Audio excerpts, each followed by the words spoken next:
The man who destroys his weak self can never be destroyed by others. In the grand theater of human ambition, where kingdoms rise and fall with the turning of seasons, there lived a prince who understood what most men never learn: the true power comes not from what you grasp, but from what you release. This is not a tale of conquest through armies or gold, but of something far more profound: the conquest of oneself. The ancient halls of power have witnessed countless rulers who believed their strength lay in their ability to control others, to command loyalty through fear or favor, to tie their worth to the applause of crowds. Yet history remembers only those who discovered the deeper truth, that the man who makes himself invulnerable to the opinions of others, who detaches from the desperate need for validation, who remains unmoved by both triumph and disaster, this man multiplies his power beyond all earthly measure. Consider the nature of attachment itself, that invisible chain that binds most souls to perpetual weakness. When a man stakes his happiness on the behavior of others, he surrenders his sovereignty. When he measures his worth by the praise he receives, he becomes a beggar at the table of public opinion. When he defines success solely by outcomes he cannot fully control, he builds his castle on shifting sand. The wise prince observed this truth in his court daily. He watched as nobles schemed desperately for his favor, their faces twisting with anxiety at every perceived slight, their nights consumed by worry over whispered rumors. He saw how their attachment to his approval made them weak, predictable, easily manipulated. They had given away their power the moment they decided their value depended on something external to themselves. But what of the man who learns to hold all things lightly? What becomes possible when one develops what the ancients called spiritual detachment, not indifference, but rather a profound understanding that external circumstances need not dictate internal states? The liberation from people's opinions in the bustling marketplace of human relationships. Most people conduct themselves as merchants of approval, constantly calculating whether they are gaining or losing social currency. They modify their words to please, adjust their actions to impress, and live in a state of perpetual performance anxiety. This dependency on others' opinions creates a fundamental vulnerability that the astute observer can exploit, but, more importantly, it represents a form of self-imposed slavery that the wise seek to escape. The transformation begins with a crucial recognition: people's opinions of you are far more about them than about you. When someone criticizes your actions, they reveal their own values, fears, and insecurities. When they praise you, they express what they have been conditioned to admire. Their words are like clouds passing across the sky, interesting to observe, perhaps, but hardly worthy of determining the course of your life. Consider the merchant who built his trading empire while maintaining complete indifference to whether his competitors respected him or his customers liked him personally. His focus remained laser-sharp on providing value, improving his methods, and expanding his reach. While others wasted energy managing their reputations, he channeled that same energy into mastering his craft. The result was not only greater success but a kind of magnetic confidence that drew people to him naturally, without effort or manipulation. This detachment from others' opinions does not mean becoming callous or dismissive. Rather, it means developing an internal compass so strong that external weather cannot move the needle. When you know your own values, when you have tested your own judgment through experience, when you have built genuine competence in your chosen field, the chattering of crowds becomes merely background noise. The liberated individual listens to criticism for its potential utility, not its emotional impact. If someone points out a genuine flaw in his reasoning or method, he incorporates that feedback gratefully. If they merely express displeasure with his choices or style, he notes their preference without internalizing their judgment. This selective filtering allows him to benefit from others' insights while remaining immune to their attempts to diminish his confidence or redirect his path. Moreover, freedom from others' opinions grants the ultimate strategic advantage: unpredictability. When your actions stem from internal conviction rather than external pressure, you become impossible to manipulate through social levers. Competitors cannot destabilize you with gossip, critics cannot derail you with public attacks, and flatterers cannot corrupt you with false praise. You become like water, taking the shape of any container when necessary, but never losing your essential nature. The prince in our tale understood this principle intimately. He had observed how other rulers could be controlled through their desire for approval from neighboring kingdoms, from their own nobility, or from their subjects. These rulers would modify crucial decisions based on how they might be perceived, often to the detriment of their long-term interests. But, a ruler who cared nothing for reputation and everything for results could act with surgical precision, making unpopular but necessary choices without hesitation. This freedom extends beyond grand political or business decisions to the minute-by-minute experience of daily life. The person liberated from others' opinions walks differently, speaks differently, and carries himself with a quiet authority that others instinctively recognize. He does not rush to fill awkward silences or laugh at jokes he finds unfunny. He does not volunteer unnecessary explanations for his choices or seek permission for his preferences. Yet this detachment, paradoxically, often makes such individuals more attractive to others. People are drawn to those who seem complete within themselves, who possess an internal source of validation that external circumstances cannot touch. The very indifference that might seem off-putting in theory becomes magnetic in practice, as others sense the rare presence of someone who cannot be bought, threatened, or manipulated through conventional social means. The cultivation of this independence requires daily practice. Each time you feel the impulse to modify your authentic response to gain approval, you face a choice. Will you honor your internal truth or sacrifice it for external validation? Each time you resist the temptation to explain yourself to someone who has not earned that explanation, you strengthen your sovereignty. Each time you pursue your genuine interests despite others' incomprehension or disapproval, you become more fully yourself. This practice inevitably involves some discomfort, as it requires breaking long-established patterns of seeking approval. Family members may express confusion when you stop adjusting your behavior to their expectations. Colleagues may interpret your new directness as arrogance. Friends may feel unsettled by your refusal to participate in familiar social games. These responses are temporary turbulence as relationships adjust to your new boundaries, not permanent damage to be avoided at all costs. The man who has achieved this first level of detachment discovers something remarkable: most of his previous social anxieties simply evaporate. The fear of rejection loses its sting when rejection cannot touch your core sense of worth. The dread of criticism fades when criticism becomes merely information to consider rather than a verdict on your value. The compulsive need to be liked transforms into a preference that does not control your actions. From this foundation of independence, genuine relationships become possible for the first time. When you no longer need others to validate your worth, you can appreciate them for who they actually are rather than for what they might provide. When you stop performing for approval, you can offer your authentic self and invite others to do the same. Paradoxically, detachment from people's opinions often leads to deeper, more meaningful connections with those who appreciate authenticity over performance. The futility of chasing external praise. The hunger for praise represents one of humanity's most consuming addictions, more insidious than any substance because it masquerades as a virtue. Society teaches us to value recognition, to seek acknowledgement, to measure our progress by the applause we receive. Yet this very pursuit creates a devastating dependency that undermines the very achievements it supposedly celebrates. Observe the accomplished artist who can no longer create without imagining how critics will respond, the successful entrepreneur who makes decisions based on how they will play in the media, the leader whose every choice is filtered through concerns about public reception. These individuals have achieved external success while becoming internal slaves, trapped in a cycle where each victory requires ever greater validation to maintain their sense of worth. The fundamental flaw in seeking praise lies in its addictive quality. Like any drug, external validation provides a temporary high followed by an inevitable crash.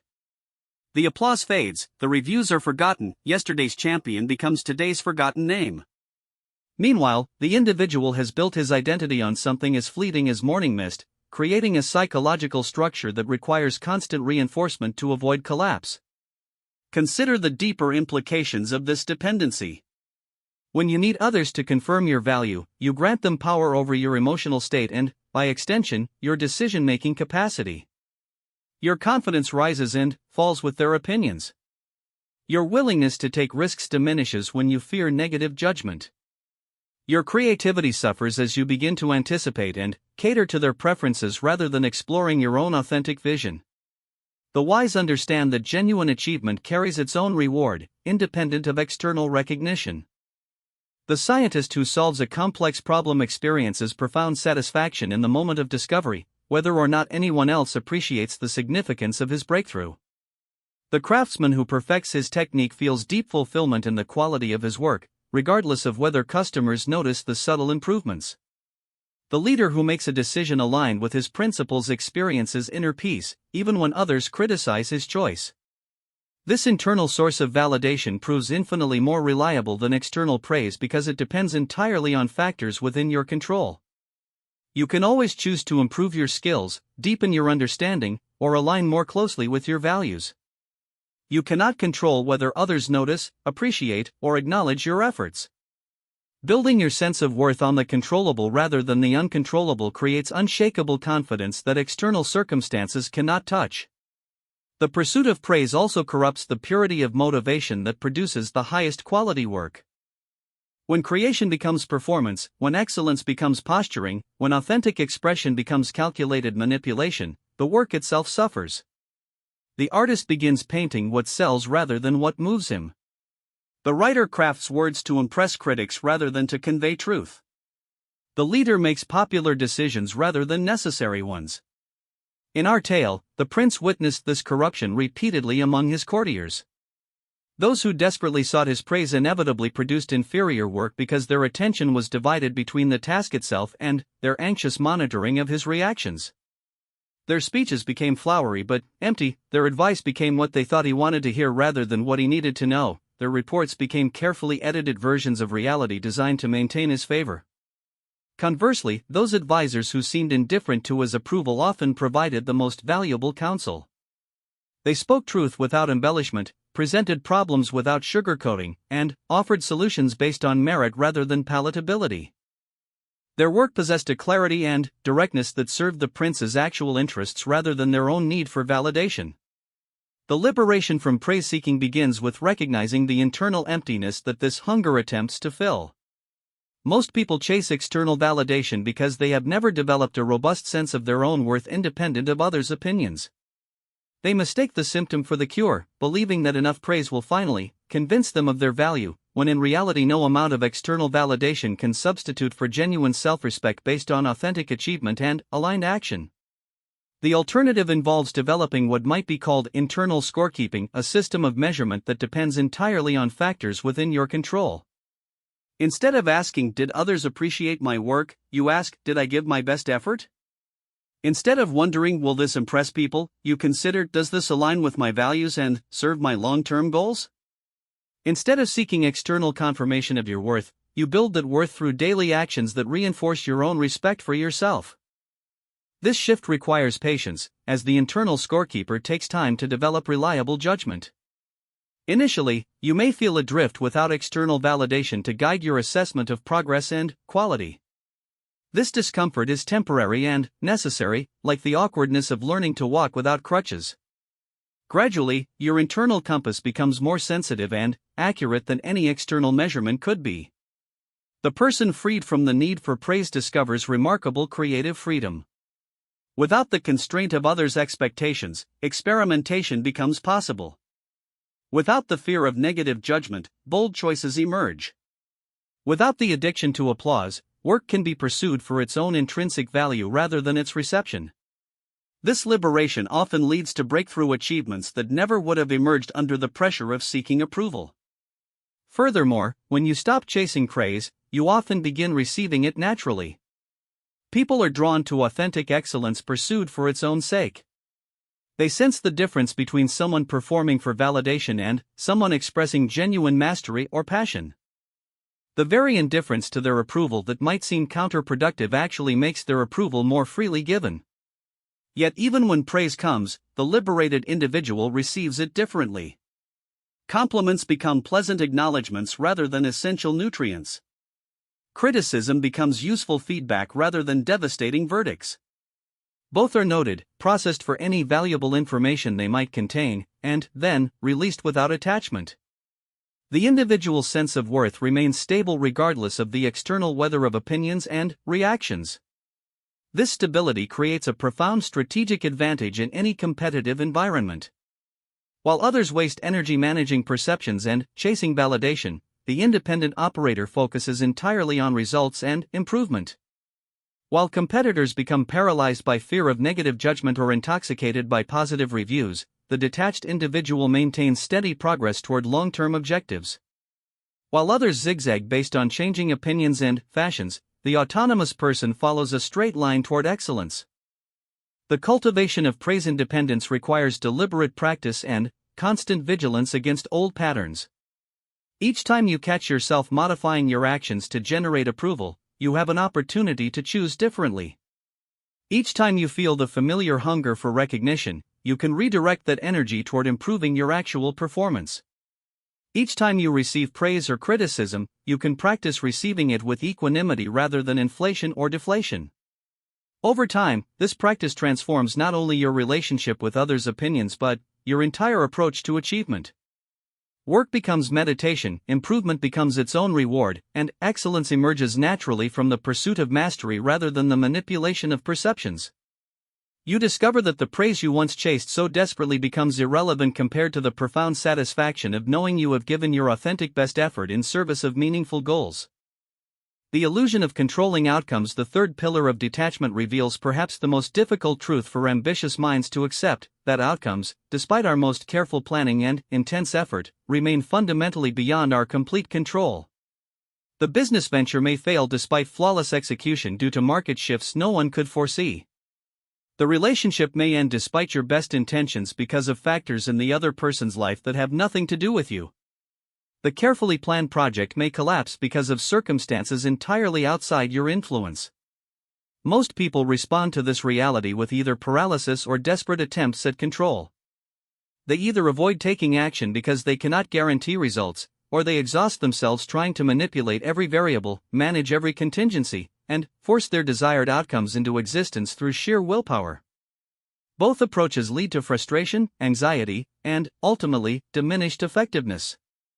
The wise take a different path entirely.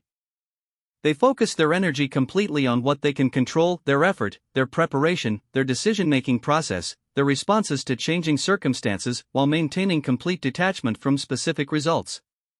This paradoxical approach, surrendering control to gain power, represents one of the most profound strategic insights available to human consciousness. Consider the general preparing for battle. He can train his troops thoroughly, study the terrain carefully, position his forces strategically, and plan multiple contingencies. These activities lie entirely within his sphere of influence and deserve his complete attention and effort. However, he cannot control the weather on the day of battle, the exact decisions his opponent will make, whether supply lines will remain intact, or whether political circumstances might suddenly change the entire context of the conflict. The general who fixates on controlling these uncontrollable factors wastes mental energy that should be directed toward the controllable ones. Worse, his anxiety about potential negative outcomes may lead him to make suboptimal decisions in areas where he does have influence. He might delay action waiting for perfect conditions that never arrive, or he might make desperate moves to force favorable circumstances that actually increase his vulnerability. Conversely, the general who focuses purely on maximizing his preparation while remaining flexible about outcomes maintains peak effectiveness regardless of external circumstances. He adapts fluidly to unexpected developments because his identity and confidence are not tied to any specific result. His decision-making remains clear because it is not clouded by attachment to particular scenarios. His leadership remains steady because his emotional state does not fluctuate with the fortunes of war. This principle applies equally to every domain of human endeavor. The entrepreneur who becomes obsessed with specific metrics may miss opportunities that don't fit his predetermined vision of success. The artist who cannot bear the thought of negative reviews may never develop the courage to express his authentic vision. The parent who desperately tries to control every aspect of their child's development may actually hinder the growth they so desperately desire to ensure. In our continuing tale, the prince learned this lesson through observing the fate of neighboring rulers who could not accept the limits of their control. One king became so consumed with preventing potential rebellions that he spent vast resources on surveillance and oppression, eventually creating the very discontent he sought to avoid. Another ruler became so attached to maintaining peace with a particular ally that he ignored obvious signs of betrayal, ultimately suffering invasion from the very nation he worked so hard to appease. The wise prince understood that his sphere of control included his own decisions, his preparation, his responses to events, and the cultivation of his capabilities. Everything else, whether his policies succeeded, whether other nations remained friendly, whether natural disasters struck his realm, lay outside his direct influence. This recognition freed him to focus intensively on the factors he could impact while maintaining emotional equilibrium regardless of external developments. Detachment from outcomes does not mean indifference to results or abandonment of goals. Rather, it means pursuing objectives with complete commitment while holding results lightly. The detached individual works as hard as anyone else, perhaps harder, because his effort is not diluted by anxiety about factors beyond his influence. He simply does not stake his self-worth or emotional stability on any particular outcome materializing exactly as envisioned. This approach proves especially valuable when facing setbacks or failures. The person attached to specific outcomes experiences each disappointment as a personal defeat, often leading to either desperate escalation of failing strategies or complete abandonment of worthy goals. The detached individual processes setbacks as information rather than verdicts, adjusting strategy while maintaining direction, learning from feedback while preserving confidence. The liberation from outcome attachment also enables more creative and adaptive approaches to achieving objectives. When you are not locked into one specific vision of success, you can recognize and pursue alternative paths that may actually prove superior to your original plan. When you are not emotionally invested in having things happen exactly as you imagined, you can respond intelligently to opportunities and challenges that arise along the way. Furthermore, this detachment creates space for what might be called strategic patience. The person desperate for immediate results often makes premature moves that undermine long-term success. The individual comfortable with uncertainty can wait for optimal timing, accumulate advantages gradually, and strike decisively when circumstances align favorably. This patience is not passive but rather reflects confidence in one's ability to recognize and act upon the right opportunities when they arise. The practice of outcome detachment requires constant vigilance against the mind's natural tendency to project into the future and attach to specific scenarios. Each time you catch yourself becoming anxious about potential results, you have an opportunity to redirect your attention to present moment factors within your control. Each time you notice your mood fluctuating based on external developments, you can practice returning to the stable foundation of your own choices and efforts. The development of this capacity often involves embracing what ancient philosophers called negative visualization, regularly contemplating how you would respond if your current plans failed completely. Rather than being pessimistic, this practice builds genuine confidence by demonstrating that you could handle any outcome with grace and resourcefulness. When you truly know that no external result can destroy your essential self, you become free to pursue ambitious goals without the paralysis of attachment. The person who has achieved genuine detachment from outcomes discovers a profound paradox. By caring less about specific results, he often achieves better results. His actions become more decisive because they are not clouded by desperate attachment. His judgment becomes clearer because it is not distorted by emotional investment in particular scenarios. His persistence becomes more intelligent because it adapts to feedback rather than rigidly pursuing predetermined paths. Moreover, this detachment tends to make individuals more attractive as partners, leaders, and collaborators. People instinctively trust those who can maintain their composure regardless of external circumstances. They follow leaders whose confidence does not depend on everything going according to plan. They seek advice from those whose wisdom is not compromised by their own emotional needs and attachments. The cultivation of outcome independence ultimately leads to what might be called anti-fragile resilience, the ability not merely to survive setbacks but to grow stronger through them. When your identity and confidence are built on process rather than results, on effort rather than outcomes, on principles rather than circumstances, then every challenge becomes an opportunity to demonstrate and strengthen your capabilities rather than a threat to your sense of worth. This transformation of relationship to outcomes represents perhaps the most profound multiplication of personal power available to human consciousness. It liberates vast amounts of mental and emotional energy previously wasted on anxiety and attachment. It enables clearer thinking, more decisive action, and greater resilience in the face of uncertainty. Most importantly, it grounds individual worth and happiness in factors that remain forever within personal control, creating unshakable foundation for whatever external achievements may or may not follow. The man who has destroyed his weak self, the self that depends on others' opinions, craves external praise, and demands specific outcomes, becomes indeed indestructible by others. He has eliminated the very vulnerabilities that most people carry like open wounds through the battlefield of life. He has developed internal sources of strength, validation, and purpose that no external force can touch. In this state of complete self-reliance, he paradoxically becomes most able to serve others, contribute meaningfully to the world, and leave a lasting positive impact that extends far beyond his own lifetime. This is the ultimate teaching hidden within Machiavelli's seemingly cynical observations about power. True strength comes not from dominating others but from mastering oneself. The prince who controls his reactions controls his realm. The individual who governs his responses governs his world. And the person who has achieved genuine detachment from people, praise, and outcomes has multiplied his power beyond all conventional measure, becoming a force of nature that shapes reality through the pure expression of autonomous will aligned with timeless principles of excellence and integrity.